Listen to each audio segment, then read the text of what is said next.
We can talk about that during the show.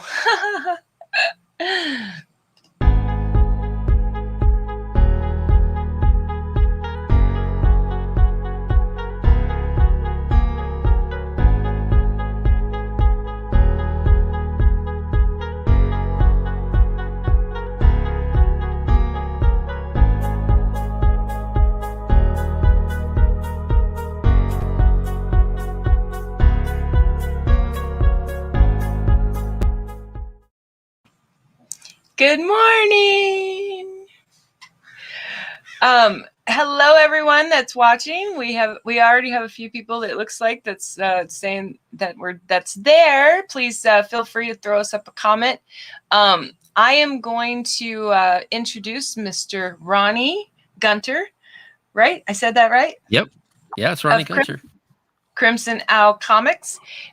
Before we dive into a Q&A and I put you on the hot seat, Ronnie, why don't you give us a quick check-in and tell us how you're doing today?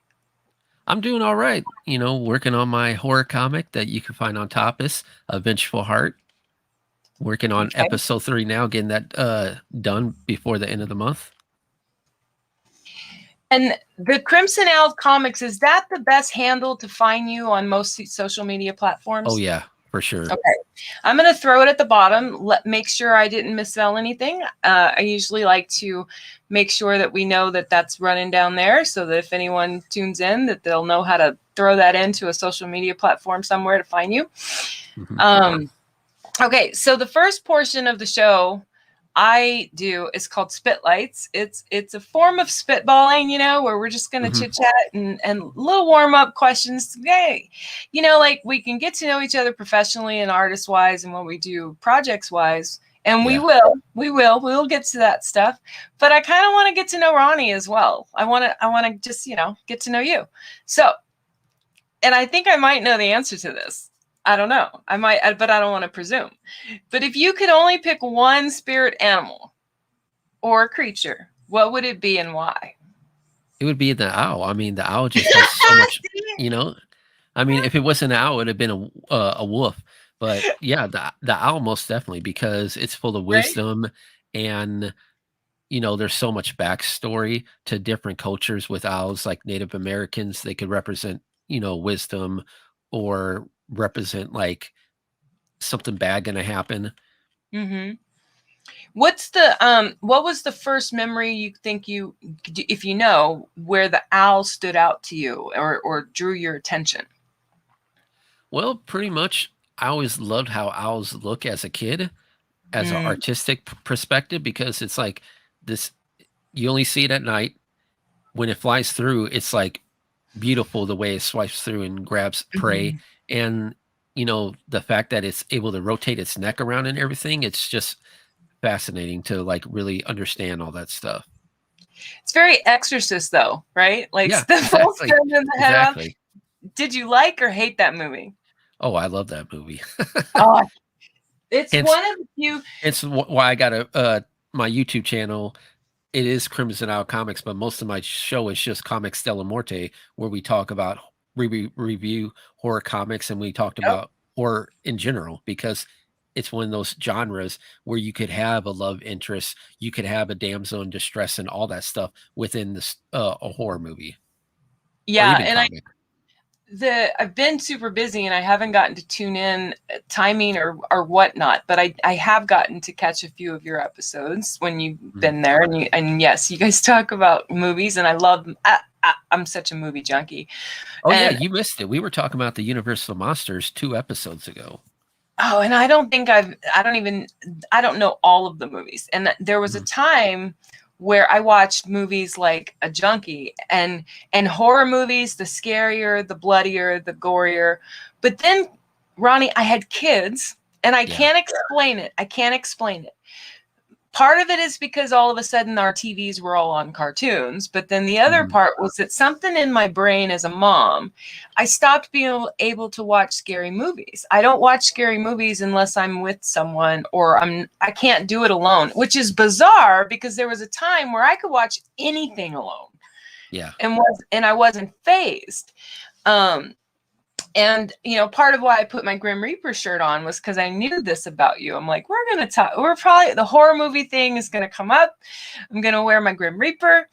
Okay, so the next question, speaking of movies, is what is that go-to food, drink, treat thing you're fucking going to have when you go to the movies? Oh, man, I mean, I like popcorn, but usually the two things I'm going to go for is either the hot dog or most definitely, I love nachos.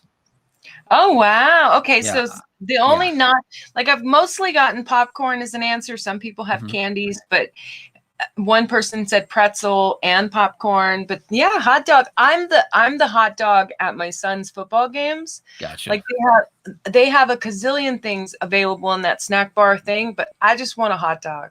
I'm like, yeah, like with the movie theaters too. If I could get like nachos with nacho cheese and then throw jalapeno peppers on there, oh my gosh. Yeah, right. So do you watch baseball? Go to baseball games or anything like that? I'm not a big sports person, but I do watch games, and I am a St. Louis Cardinals fan because I am born from St. Louis. Okay. I just live in Florida because I got married and I didn't want my wife to leave her family, so I moved down here so she could be closer to her family. I ask because I have this thing for hot dogs, but I like I said, it's not going to occur to me to make hot dogs and have them as a meal here at the house or something. But when I go to a game or when I go to my son's football game or I go somewhere where but I never do it at the movies, which is my brain's going, why don't I do that at the movies? It's weird. But probably because popcorn. I like to tell people I like to have a bucket of popcorn with my butter. Because it's really the butter I want. But I went to Dodger Stadium with my youngest boy, wanted to see a Dodgers game, and I felt like I had failed as a mom because how dare my kid become a Dodgers fan? Fuck those guys! I'm not a Dodgers. I'm a baseball nut. I love baseball, and so I'm like, all right. So I take my kids to Dodger Stadium. The second I walked into that stadium, I was so happy I made the decision to do it because it's such an old stadium. It's really, really old. I could feel the energy of the ancient baseball people who ever went there. It really is.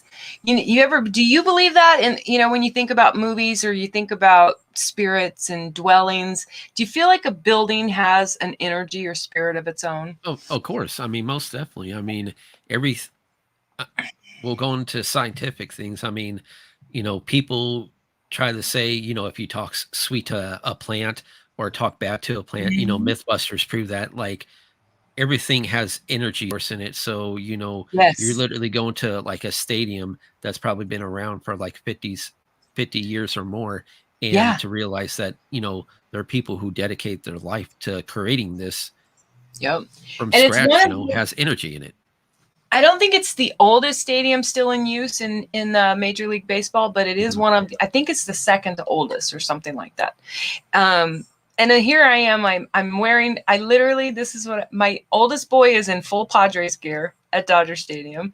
My younger boy is in full Dodgers gear at Dodger Stadium because he became a Dodgers fan. Oh my God. And I'm wearing a Padres t-shirt and a Cubs ball cap at a Dodger Stadium. Hey, I mean, that's like, a Cubs fan going to watch a Cardinals game because St. Louis Cardinals and Chicago Cubs are really big feud there. Okay. Well, I didn't care. I'm like, I'm going to support my teams, even if I am in this place. And, but it's no joke. If you've have you ever heard the term Dodger dog? Maybe. It's been a while. It's just this, whatever, they have this supposedly famous Dodger dog and their dogs and whatever. So I'm like, all right, well, I'm the hot dog at sports games girl. So let me go try this Dodger dog. Yeah. If money were no object, I wouldn't become a Dodgers fan, but I would definitely go to the Dodgers stadium to watch baseball just to have a hot dog. Oh yeah. Especially with the hot dogs. I mean, I'm a big chili hot dog fan, so Ooh. Oh, man, you just made me hungry. I haven't put chili on a hot dog in way too long. Okay. So this might be a hard one to answer considering that you love movies and with what you know about movies, but no matter what or who you're talking to, what's that one movie of all movies you're going to tell someone they need to watch and that you're going to recommend it? John Carpenter's The Thing. Oh, that's a great choice. Yeah, I love that one. That one's really, really good. John Carpenter is really good. What's the other one that someone was just talking about? Another John Carpenter the other day. I was trying to think. What's another big one that he's? Oh my God, my brain. They Alive. Oh, They Live. Yeah, They Live. Yeah, the alien one where they put on the sunglasses. Yes, Rowdy Piper. Yep. I love him. I mean, he passed away though, right? He's not. Yeah, he passed a couple ways, like years ago. But yeah, favorite line. I'm here to kick ass and chew bubblegum, and I'm all out of bubblegum. And I'm all out of bubblegum. Oh man, movie lines. Okay, other than that movie line, what's another movie line that you love that you quote a lot? Oh man, it's just so hard because I mean, besides like doing the comic book stuff, I mean, I don't know if you're going to get to that question or not, but besides comics, I've done theater and I've done musical stuff. So besides horror movies, I've been watching like musicals as well. Just because. How did you? Are you? See, I got goosebumps because this is the next. I can't make this up. This is the next banner in the Spitlights. Is the question? Do you like musicals? And if so, what's your favorite? That's the next question, Ronnie. And you just brought. That's creepy. Like, ooh. It would probably, like the one movie that probably started it all was the Phantom of the Opera. Oh, okay. And then you went into so many other movies as well, like West Side. I always butcher it, but that Little Shop of Horrors, really nice too. Oh, yeah. So yeah. And even the recent ones that came out, like The Greatest Showman, Rent, all great stuff. I like that one. You know what I couldn't get through? And I love musicals. I really love musicals, but I have not finished because it bores me to tears. And I kind of got maybe 40 minutes in, but La La Land. Yeah. Mm-hmm. I didn't finish it. I might try to go back and finish it, but I have not. Musicals are fun. I've done probably at least maybe, it was like at college level or a community level. I've probably done 15 musicals in my life. Really? And you sing then? Yeah. Nice. Yeah, that I do. That is awesome. Do you do any singing now in any way, artistically, creatively, or just for fun? I mean, for fun, there was a part where people were like inviting me to sing at different places, like churches and like, especially when college came and you had Whiskey Lullaby and you go to like a karaoke bar. And once people find out that I could sing during that time period, like, hey, let's do Whiskey Lullaby. So I'm literally singing Kid Rock's part literally with almost every single girl that I know at that bar. So of course, it's kind of like the piano player or the guitar player when people find out that you can play us something. Yeah. Like I get the only thing that's kind of akin to that is if I tell someone I'm a stand-up comic, they like tell me a joke. It's like, once they're like, oh, you done musical stuff, sing for us. I'm like, sing for us, exactly. And I always tell people, I'm like, I don't need to tell you a joke on cue because trust me, if we get to know each other and we're just talking, I'm gonna sooner or later you're gonna start hearing my routine, and it's because it's just gonna start coming out of me.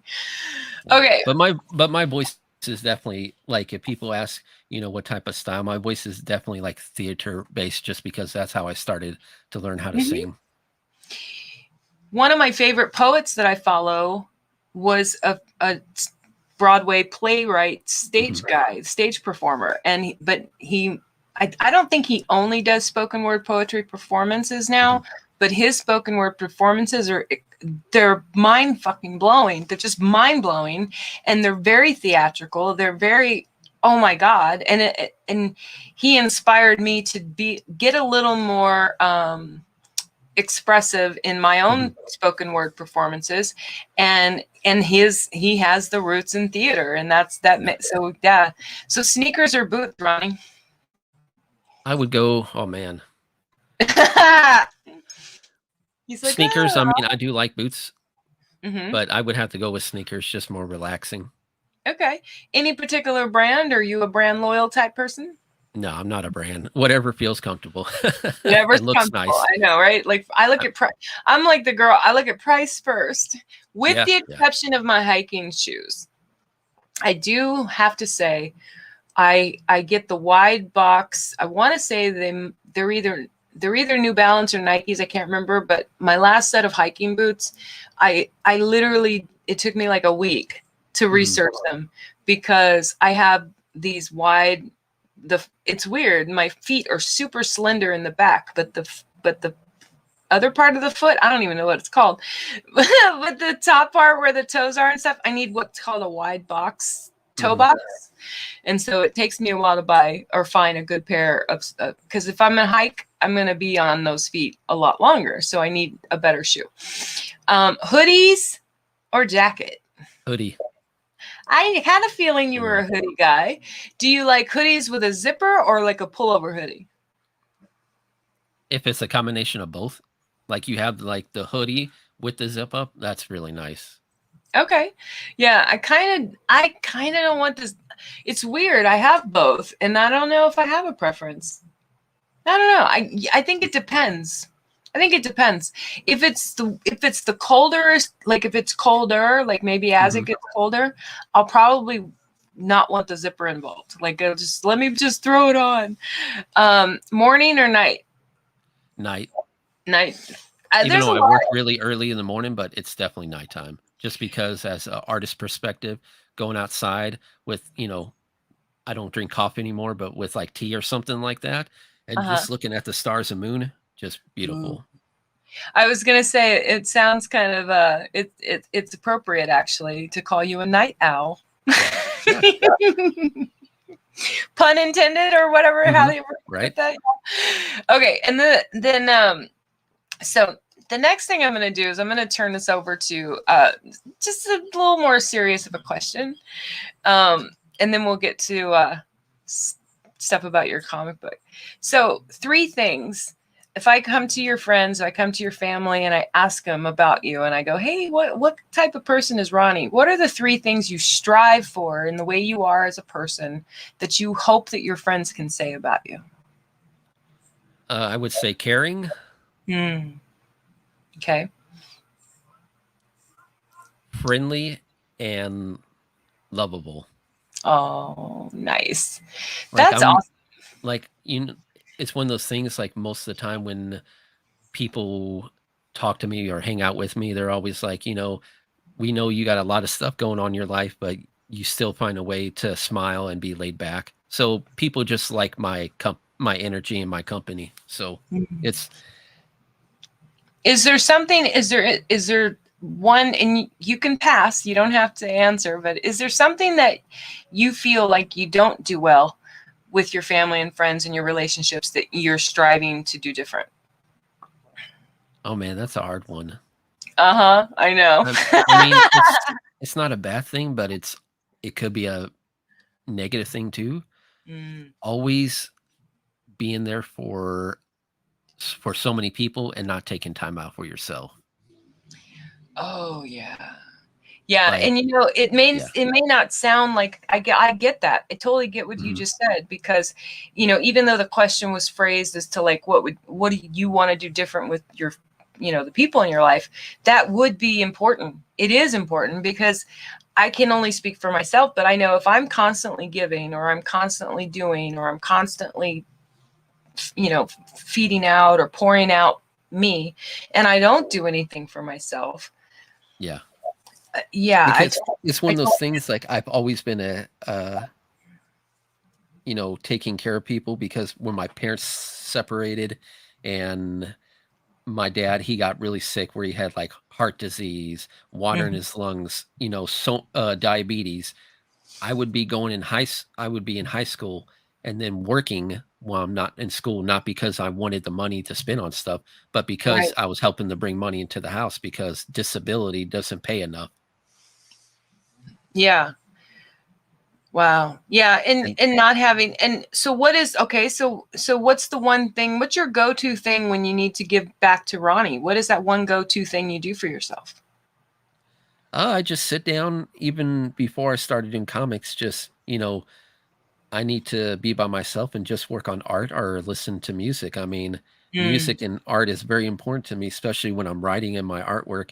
I have to have music playing when I'm doing the What's artwork. your go-to music playlist genre or genre of music? Is there something you go to first before any of the other stuff in your playlist?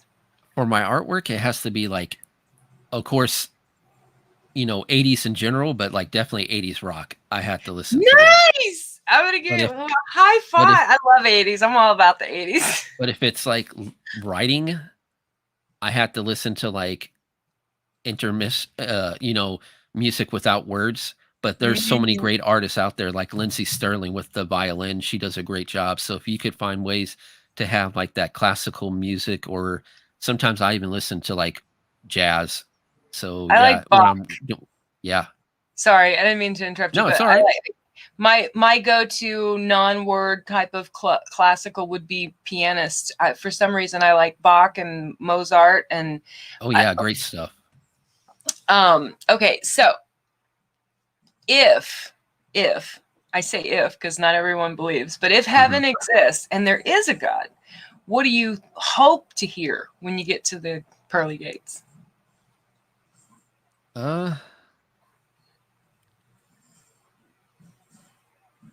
Welcome and sorry it took too long. Oh wow! The welcome I love. I mean that I think I've heard that one. Like I think someone's given me that answer, but that second part, whoa! Yeah. Wow. Is there any question you would ask? What would you ask? Is there any burning question you would even query to God if there is a God? Not towards me, but towards other people. Like, I hope this person isn't suffering anymore.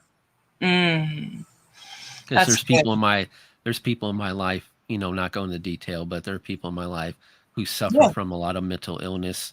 Yeah. And I see how it affects them. And it's like,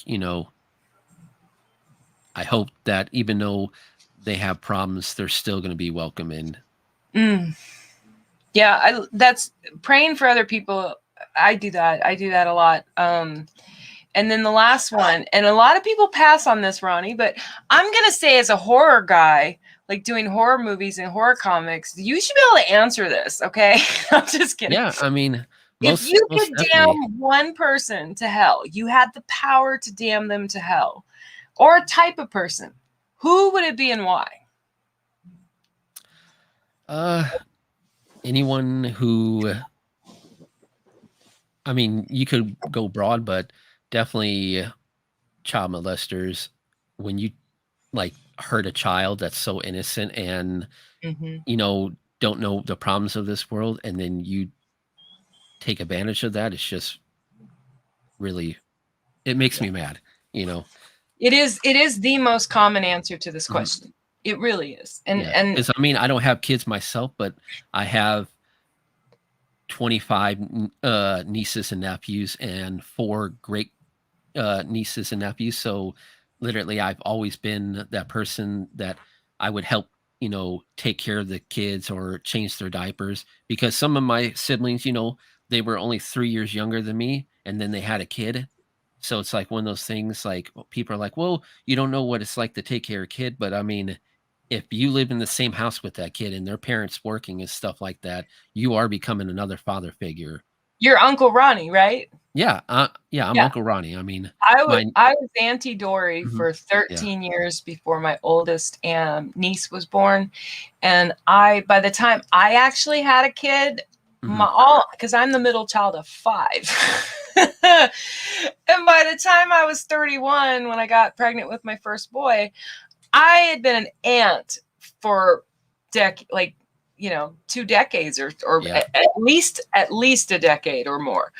And I can totally relate to what you just said, because I felt like I had known what it meant or felt like to be a parent long before I was actually a parent. Being Auntie Doris was Dori. Well, they don't call me Doris, but okay. So those were my questions, and I feel like I'm missing some. Oh, I know what I did. I moved some of my questions to a different category, and I'm like, wait a minute, I know there's more in here. Okay, so do you write for your comic as well as the art? Yeah, I do everything.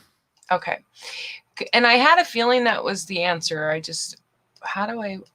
Let me yeah. I'm like trying to figure out. I'm like, okay. Is there, and maybe this will be similar to, let me make sure I get the right question. Okay. When you're writing with your comic book, is there something that you just avoid that you're not going to put in any of your stories? Something taboo, something that's just not, you're not interested in having it in your creative works? Not really. I mean, it's one of those things, especially with horror movies, if you kind of find a way where you can relate, have the audience relate to you with like what they're afraid of, or pretty much sometimes you have like in a lot of typical horror movies, those like cliches, like, okay, you're always going to have the jock who's going to try to do something, and in the process he get hurt.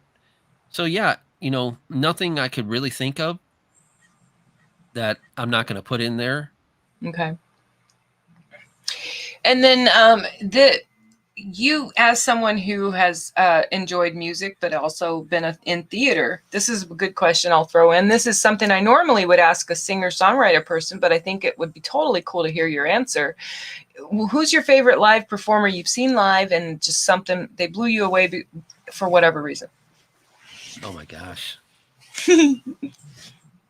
I mean, this live performer is gone, but Aww.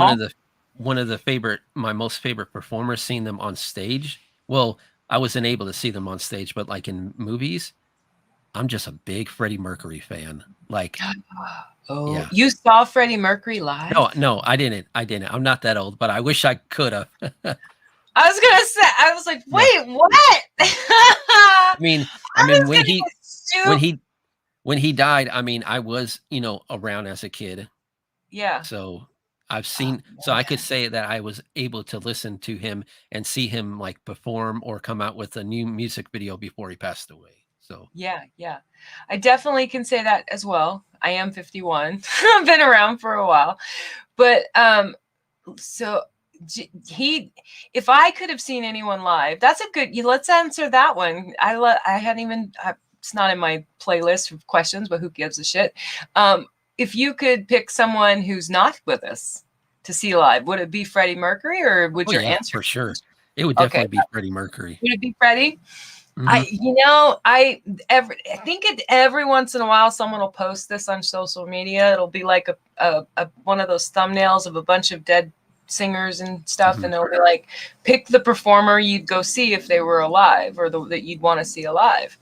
And oh man, it's such a hard question sometimes. Most of the time I can answer it depending on who's in the boxes. I'm like, this is easy. The last one I remember that I can remember in the grouping of faces, the only problem I had, and Eddie Mercury was it. Freddie Mercury. Eddie Murphy. Eddie Murphy's not dead.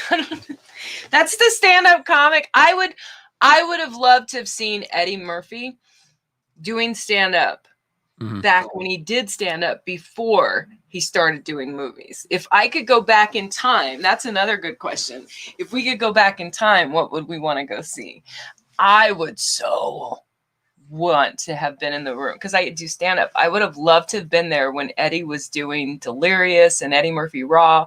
Holy crap, he's still funny. But man, but for me, my answer's Prince. Oh yeah, oh my gosh. That's another big one. Prince. And the only time I get tripped up, Ronnie, is if Tupac is in the same choices. I'm like, fuck. Prince, Tupac, I don't know. Right. Like, shit. Like, then I'm like, I don't know. Why can't I have both? But in terms of people you have seen live, is there a favorite? Oh man, I was saying. What? Alice Cooper. Al- Fuck, you got to see Alice Cooper Yeah, live? yeah, I have. Fuck! I'm jealous. I'm so jealous. You know what I love about Alice Cooper? I love when newfangled new kids on the block. And I don't know how old you are, and you don't have to tell me. I know you're old. I would imagine you're younger than me. But like these, some of the newer fangled kids, they think they're all like that with all the craziness they do on stage or all of that. Oh, look at me, I'm so wild, and I'm just laughing. I'm like, oh my god, what do these kids think that we didn't grow up with people like Alice Cooper and fucking Ozzy Osbourne Snoop and Dogg. Madonna? What? Who'd you say? Snoop Dogg. Snoop Dogg. Like, Yeah. you know, and in the comedy world, I had a youngster imply to me that cussing, a lot of cussing and sexually explicit jokes weren't funny. And I'm like, what comics are you watching? What stand-up comics are you watching that you don't think that shit's funny? Oh my god. Yeah. I think back to Carlin and Murphy and oh my god, Andy Kaufman even. Like, oh my god, like this, I'm like, this young comic, I'm like, you are clearly not 30 if you don't think that stuff's funny. My hair is all twisted now. Yeah, it's like, you know, with as the years go by, you know, people have their own taste of everything. Like one of the biggest things, like his movies are great, but if no one knew him and he just came out now making movies, Mel Brooks would never make it. A lot of his movies were like very. They wouldn't be able to be made now. People are they're too easily offended, and we, you know, I stream on shows every once in a while with a group of friends, and that's a question that we kind of throw around sometimes. Is like, in today's day and age, with the amount of easily offended, you know, snowflakes, if you would call it, if you want to use that word, there's movies they would never get made now. Yeah. And you're like Blazing Saddles, holy moly, it was like, and that's kind of the whole point, though. Mel's like, how offensive can we be? Is this offensive? All right, let's put this in the movie. Like, I kid you not. Like, the man was like, he literally gathered up every offensive scenario there could possibly be.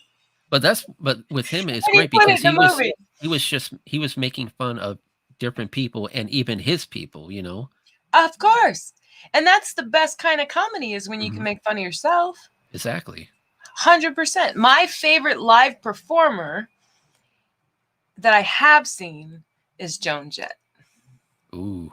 Oh, you know, Ronnie, like, I thought she was good. I knew she was good. I adored her anyway. And then I saw her live. Holy fuck. She is a live performer. Like, nothing that ever in my personal humble opinion, nothing on any record out there is going to ever match what she does on stage.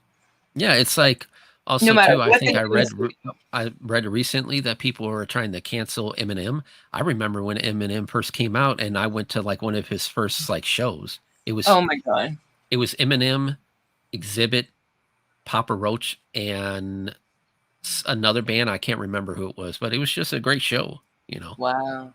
Yeah, there's just some performers that, you know, they're better live, or they like, the opposite interesting thing about live performances is I went to see Olivia Newton-John. Okay. And I really was kind of rolling my eyes before I got there. I had a certain attitude or opinion about her. I was convinced that it was a studio, like her whatever she was studio, that it was because of the studio influence of equipment. I'm like, there's no, you know, I wasn't impressed by her singing. Oh yeah. Okay. Gotcha. And then I go to this concert because I get this free ticket, and I'm like with a friend, and she's like, no, just come, it's free. What the hell? Why are you complaining? I'm like, and I love Olivia. That's the thing. It's like, I don't dislike her. I just didn't think she was that great of a singer. But then I saw her live, and I'm like, oh, holy fuck. And it was similar to the Joan Jett thing. I'm like, nothing I ever heard on a CD or from one of Olivia's movies compares to her skill at all. live, and I was blown away. And I'm wondering if you can relate to that being in theater, because have you ever noticed that? Is there anyone you've ever heard live and on disc and you're thinking live's better? Oh man, it's really hard. I mean, Right? it's really hard to think about. It's a weird. I think it's not a weird question, but it's an interesting kind of a thing. It's like, huh, like how is that possible? Because there's a lot of people that are made they're made to sound better from a studio, and I've noticed there's been a few people like those two. Those are two examples I can think of that are way better live. Like I've never seen this person live, except for like videos of hearing him sing live. But man. Or who would you want to hear live just to see? Are they as good or? Besides Freddie Mercury, one other person I would love to see live, and it's another person who passed away, but only a couple of years ago. I would love to see David Bowie live. Oh my God, you're not kidding. That's a good. I love that. You're not even kidding. You know what? That's a good point. David Bowie. Oh my God. I would have loved to have seen David Bowie too. Do you like, speaking of David Bowie and movies, I wanted to move on to some movies. I need to build a thing in here for movie questions. David Bowie's he's in, it's escaping me. What's the Labyrinth? Labyrinth. Oh, I knew it was an L. I loved it. my brain was like stuck on Legend in my head, and I couldn't get to Labyrinth. It was like I kept going to Legend, and I'm like, it's not Legend. It's not Legend. So what did you think of that movie? Do you like that movie? Do you like that? Yeah, I love the movie for its music and for the artistic build up it too. Jim Henson made some amazing stuff back in the day. Right? With like Muppets, all that stuff. Just really, even if it's not that type of art that I want to do, it's still really appreciative. So this is a movie similar movie, actually any kind of entertainer type question. Is there anything you've ever heard or learned about someone, an entertainer, personally, about their personal life that affected your willingness to listen to them or pay attention to them as an artist? Not on the top of my head, no. Pretty much there hasn't been anyone I'm like, okay, I don't like that person's personal life, so I'm not going to listen to it. So yeah, I really can't think of anything. The only one I can think of that comes to mind for me is Woody Allen. Okay, yeah. As soon as he married his adopted daughter, I'm like, I'm out, Yeah, exactly. I mean, it's weird. Yeah, I would agree with that. That's one of the biggest ones. That's the first one that comes to mind. And I try very hard to ignore personal gossip stories about any of the people that I follow or that I'd want to follow. But that one stands out to me. And the only one that it stood out to me briefly, but Dr. Seuss. Okay, What's your thoughts about Dr. Seuss? Man. I mean, I know we were talking about movies, and I'm switching to Dr. His book. I mean, a lot of his books were like very educational, but it's one of those things like, if people are full of hate, do you really want to promote their stuff? You know what I'm saying? Well, the thing about I don't know anything. I don't know everything. I honestly stopped reading anything that was related to him in his personal life, because that man's books saved my brain as when my kids were young, because of all the books I could read to them and really grab their attention, that really soaked in all of their attention was Dr. Seuss. And as a parent, reading a book over and over, especially when your kid likes it, and they want to hear it again, Mom, again, or the next night, it's the same fucking book again.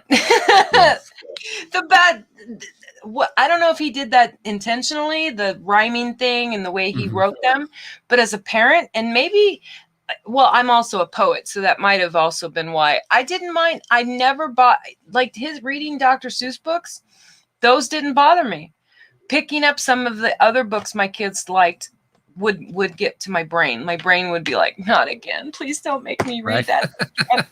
You know, like, please don't make me read that again. I'll be like, don't you want to listen to Horton and Here's a Who? Come on. Right?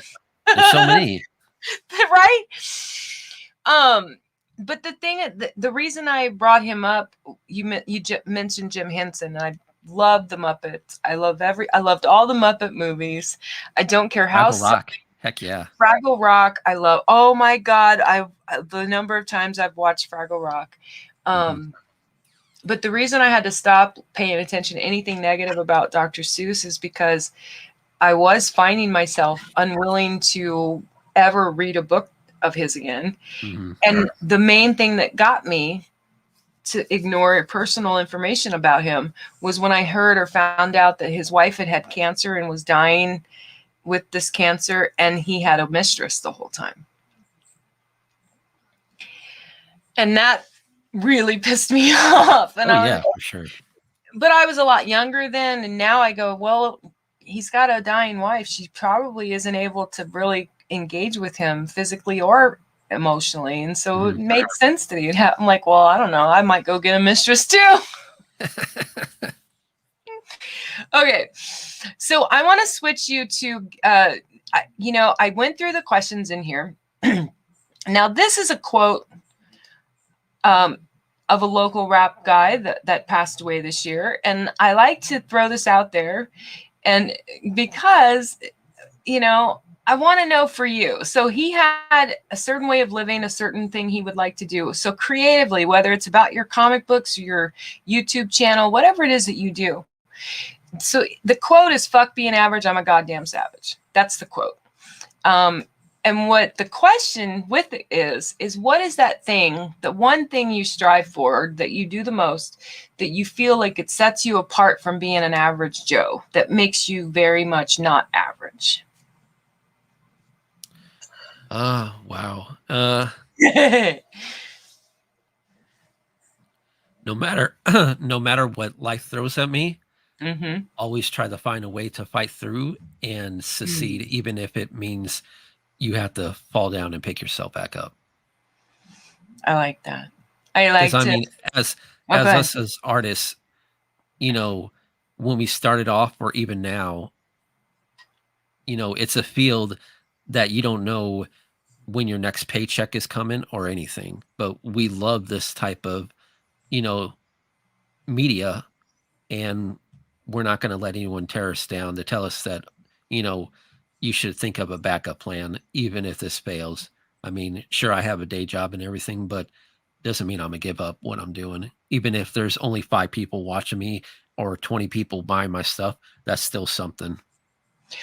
Do you, and I have a feeling your answer is going to be yes, but like, I only have, like, whether I have 1 viewer or 10, I'm going to give the same exact as if it's not going to change just because of a viewership or just because maybe, like you just said, like I'm going to go all out. Of course, because it's one of those things that one person that connects with you, instead of just being a fan, they're like, wow, this person's an inspiration. And I'm a fan of art. Let me try to push through and look at her or look at him as my role model. So it's one of those things, like when people read my horror comics or stuff like that, it would be great that they get inspiration, that they want to do what I'm doing. Yeah. What's the first artistic medium that you started doing art with? I did a lot of digital, like besides, my horror comic. If people probably know by now, but how like on your phone you could download books that has like animation and software stuff like that in there. I actually started off doing that, where I made a book app. Sure, the book is not in the market anymore because the company shut down, but it was one of those things that it was very kid friendly. They had talking animals and stuff like that. So I went out, hired voice actors. I did some voice actor work, did some animation. So yeah, Nice. just started off doing that. And then I was like, you know what? I want to work in horror because I'm just a big horror movie fan. So, and with comics, everything is so much superheroes now. While the whole reason why we have a comic book code and everything has to be monitored was because of horror comics in the first place. And even if not even horror comics, romance comics are great. And there was a lot of romance comics great back then, but everything gets pushed aside because everything's just superheroes. I'm actually currently reading Young Romance, which was Jack Kirby and Simon. I can't remember the other person's name. But it was a romance comic from way back. And I went on, I had heard, it was mentioned, I think, by either Glenn Fleming or Randy Zimmerman. Someone mentioned it in a live stream, and I think it was Glenn Fleming. He was talking about how Kirby used to do romance comics. And I'm like, ooh, because I have a romance comic in mind. And most of it comes from my stand-up comedy stuff, which is all about dating and relationships and stuff, but then also incorporating some of my work as Diva Dori, working with women and men, mentoring them in relationships and stuff about sex and things like that. So I want to take all of that huge amount of knowledge and wisdom I have over the years, and I've either put in poetry or I put it into meditation books. I have a meditation book that I published. And so anyway, I have this romance comic book in here. And I'm like, I'm not going to even presume to know the first thing about this until I go to the experts or go back in time. And so that's what I'm doing right now. I literally feel like I got into a time machine, Ronnie. When I'm reading that comic book, I'm like almost done with and what I love, it's much longer than some of these comic books I've gotten recently. Tons of dialogue. Yeah. Tons of dialogue.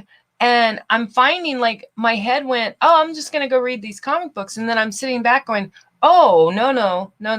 You're going to need to budget more time to sit to read this comic book, because this isn't just I can read this in an hour comic book. This is not like that. Yeah. And I don't know, again, you don't tell me how old you are, but do you notice that? Is that a big thing right now? Like, I don't know comic books well enough to know this. Even with EC Comics, most people don't know it. But I mean, well, depending on what age you are, but like when in the 90s, you had Tales from the Crypt, the TV show with the Crypt Keeper. I love that show. I know, it's great. But before that came out, people didn't know that Tales from the Crypt was a comic book series first. And then it was then a TV show, and then they made a couple movies. So even besides romance, with a lot of old school 1950s horror comics, it was very heavily dialogue. And then as the years go by, you see more people focusing on just the action instead of the dialogue. But I couldn't see a romance comic not having having more action than dialogue, because it's like in a romance, you need to have those words on why these people are falling in love and talking and flirting with each other. And you can't really do that with just pictures. And it was really reassuring, actually, and you can probably relate based on the answer you just gave, because I was thinking, this doesn't make any sense for a comic book, or it's too much, anyway, it was reassuring because it tells me that what I really would like to do, what I would creatively, artistically, as a writer would really like to do. It was reassuring to go back to that and read that and be sitting with Young Romance. And granted, admittedly, it's the first and only one I've read so far. I used to read as a girl. The only comic book I liked as a girl was Archie. Oh, but it's classic. That was my favorite. Okay, that was I think I might have every now and then read a few other issues of other things here and there. But Archie was the comic book I read, like, tried to read as consistently as I could. I never got into being like a comic book girl or reading a bunch of things or collecting. But that 100%, if I came across an Archie comic and I hadn't read that one, I was reading it. And, but I was really happy. No one told me to go back and do research and become a student type of I put myself in student mode and started reading that comic book. And I'm sitting here going, oh, so the idea in here is actually way more valid than what I was second guessing it, Ronnie, because, but when I go back to that, I'm like, oh, okay, there was a lot more dialogue. There is a lot more dialogue. So there can be more, I got all excited. I'm like, well, yeah, okay, this is rad. I can actually so I'm still going to do a lot more reading and get a lot more experience under my belt, having a clue about what I'm going to get myself into before I actually do it. So we already talked about Tales from the Crypt. I was gonna why don't I talk? Okay, so we're at that point in the show. I'm like, we got carried away. I was just looking at the time. Okay, so I'm at that point in the show. I told you about this earlier. I was gonna give you the con and let you talk about you and whatever you've got going on right now. Pitch, remind us how to find your work. Remind us where to go to get your comic book. And I think you said you had something you can show us that you've been working on. Oh, yeah. Like I said, right now, you can read my horror comic, A Vengeful Heart, on Taboos. As soon as issue 1 is completely done, I am going to publish it in a physical book. Yay. So, but this is just, for people to go on Taboos, get to know my book and be like, okay, I really like this. Let me buy the physical copy. Nice. And so do you have any idea of how long before a physical book is in the works for you? It'll probably come out early next year. That's the plan. Ooh, nice. And you do a show, you have your own YouTube channel, and how often are you on there? Is it a set schedule? Oh, we try to do it I would love to do it more, but with my schedule and everything, so we do it at least once a week on Thursdays. Okay. We'll invite creators on there who has, worked in the same genre with horror, or even if a creator who doesn't work with horror and they just love the show, if they want to come on and talk about, why they like about horror, we'll do that. But it's just fun. So and did you want to show us something you're working on? Did you say you had a piece? Yeah, sure. Okay. I'll show what I've been working on. I'll put you in solo layout for that, and you can show us what you've got. All right, I'm a screen share. Okay. Let me get to make sure, because I'll have to throw it up there with you. Let's see. There it is. Oop. There we go. Okay. Yeah, so this is just one of the pages for episode 3 I'm working on. Oh, wow. I'm the comic book alone, the real world is all full of color, but when I'm making the horror world where you have the actual jump scares or the horror elements, I'm putting color in there, but working with a lot of black and gray scales as well.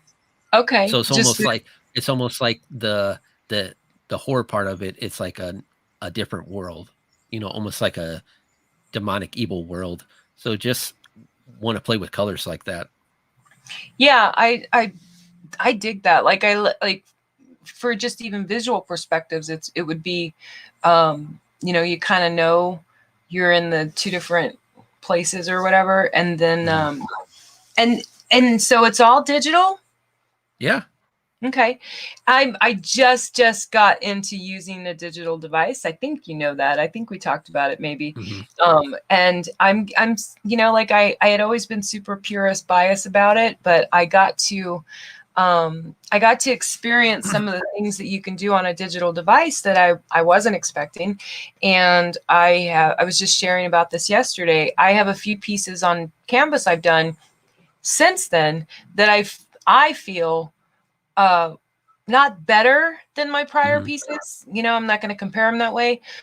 Different. and it brought a new unique difference to my style in a way that the next time I went to a actual canvas piece.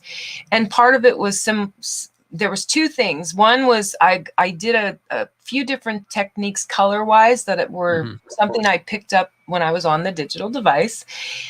And the contrast, like, so that one you showed us where you're just using a fewer palette of colors, Ronnie, that is the hardest thing for me. Yeah. I'm not going to even kid you not. Like, look at my wall. I like fucking color. I love a lot of color. I want as much color as I could get in there. I'm like, it's crazy. Like my head, I don't know what that is. I do know what it is. One of my biggest influences for my art was stained glass windows and Gustav Klimt. Tons of color. Okay. There's nothing black and white about that. And as a horror book guy, you may appreciate this. Part of the reason for that was my personal life as a little girl was awful. It was we don't even need to go there about how awful it was. I didn't want any part of this world. Gotcha. From a very young age, I didn't want any part of this world. And so this in here was always very dark, mostly black. So when I started painting, I think for me, if I had to articulate it, I try to do the opposite of what's in here, you know? And that's why I use so much color. If I use only black and white, it feels depressing and dark and sad. But I look at your work, like that page you just showed me and some of the other things on your Instagram. I love it with what I'm learning. Let me sum it up and try to sum it up. What I'm learning about following these creators I have found, these like yourself and the creators I'm seeing only using maybe some black and white and with some red. What a fucking mind blown, right? Like, yeah. I love a page like you just showed me where there's this, these few colors, but then you've got red, and I'm like, ooh. Like I'm appreciating this incredibly intense beauty in the simplicity of fewer colors. If that makes sense. So anyway, thank you for sharing that with me because I'm like, we're basically we're at that point in the whole show, Ronnie, where I get to tell you you're off the hot seat, you're out of the spotlight. Do you feel like a weight's lifted? No, I not at all. I like being on the spotlight. Oh, well, good. I'm glad. I am so honored that you said yes to coming on the show. And real quick before we go and we sign out, I do give my guests permission and I give them license to ask me one question of their choosing, of any question you could think of asking. I cannot be blackmailed, and I do promise I'll answer it. So, what is your question for Dori to be? May the odds be forever in your favor.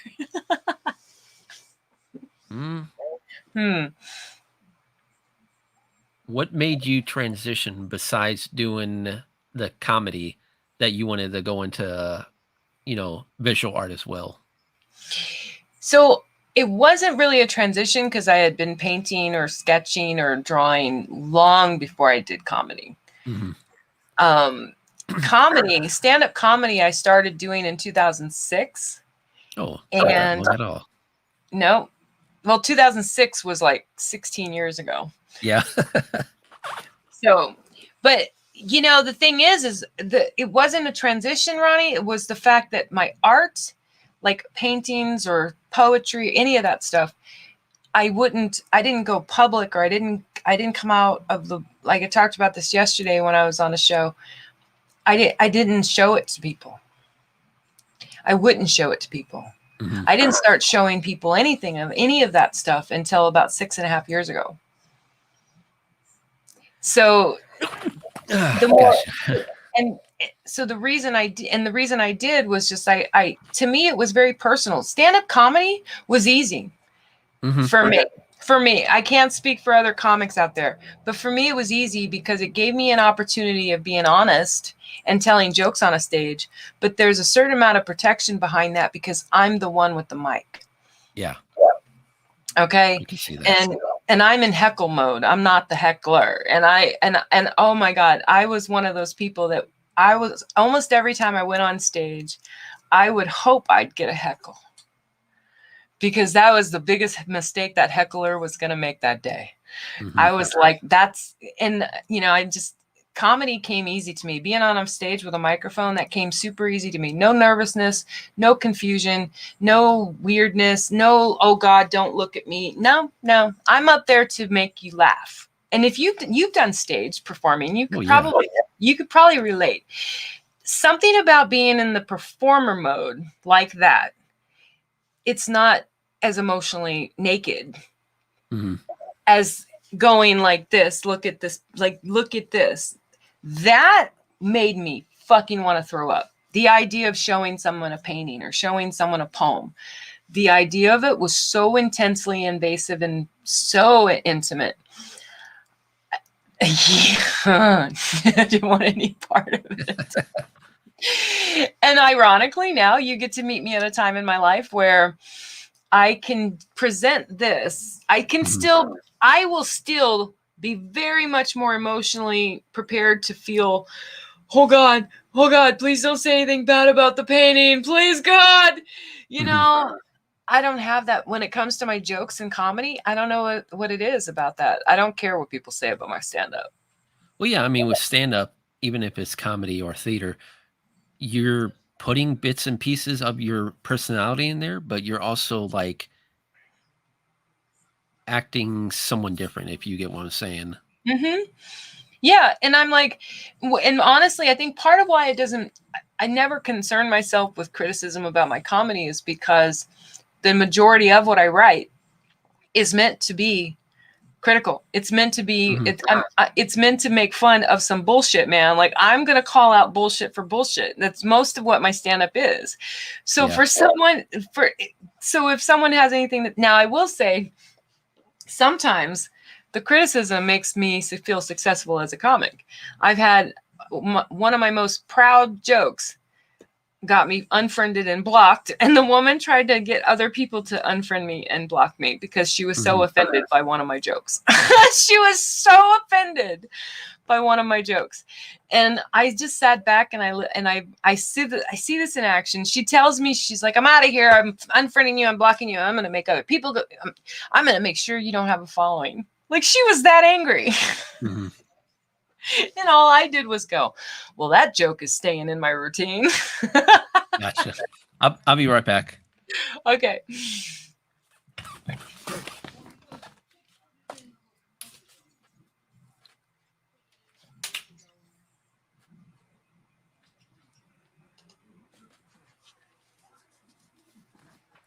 All right. That's okay. So I was going to say too, lately I've been hearing you doing your artwork and you've been singing too. So has that been easy for you to do? I don't sing, Ronnie. Don't get that out. I'm just kidding. Don't let that out there. Oh my God. You know, it's funny because I dated a guy earlier this year who was a local grunge hip hop artist.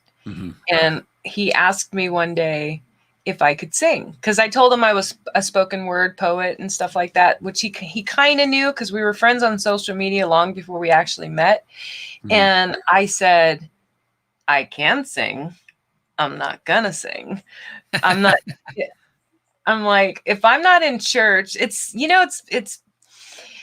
very much like the art that I wouldn't show people if I told him, I'm like, if I'm not in church with my choir singing church music, I got no interest. So don't even go there. And he's looking at me and he goes, what do you mean don't even? I'm like, I already know how you are. Because he was the type of guy that if he found out you had talent, he was going to talent search your ass onto a stage. Like, he was going to do this. Like, he was that guy. He was not going to be okay with you hiding your talent at all. He was gonna gently try to get you to get out there, you know? And Yeah. I knew this about him, and I'm like, no. And he's like, and then he says to me, he's joking, but he was serious, and it's actually fact. He goes, you know that spoken word poetry is the gateway drug to rapping. And I go, I'm not going to become a rap singer, star person, whatever. Right. But since then, I have gotten willing to sing. I still have no intention of turning myself into some singer person or becoming a singer.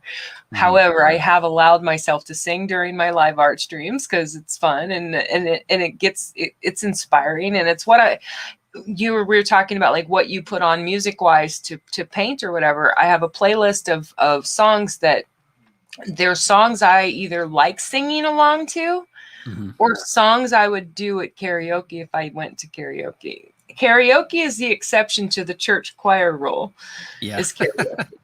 And I have sang live karaoke publicly during the Global Frequency Sunday night karaoke thing. I've done the second time I completely butchered what I did not see that episode. Yeah, I mean, when I'm around, I did it like once. I did the first time I was ever on, I did American Honey. I did the song American Honey, and I think I did pretty well. I did okay. I'm all right with that. But the next time I went on, I did Walking After Midnight, I think it's called. It's a Patsy Cline song. And normally I do that song at karaoke, and I'm okay with how I sound, but I fucking butchered it on their show, man. Like, it was awful. And I don't know if it was because I wasn't prepared. I don't know. It was weird. I just completely butchered the song. So, but we're done. We're at the end of the time. Do you have anything else you want to plug or throw out there before I let us go and end the show? Yeah. Besides, my comic On Top is That You Could Read. Majority all the time, Thursday nights, 9 p.m. Eastern time. You could watch me and my co-host, Jason Alexander, Frogbreaker Studios, review horror comics or just talk about horror in general. Okay. Excellent. Anything else before we go other than that? No, I hope everyone has a great I know, I'm like, great have weekend. I asked you that 3 times now? I'm like, let me make sure I don't want to leave anything out. So I'm just going to hit play on a video that one of my exit videos for the show. And I, again, thank you very much for coming on and letting me spotlight you. I'm super, super honored that you said yes and that you're here. Thank you.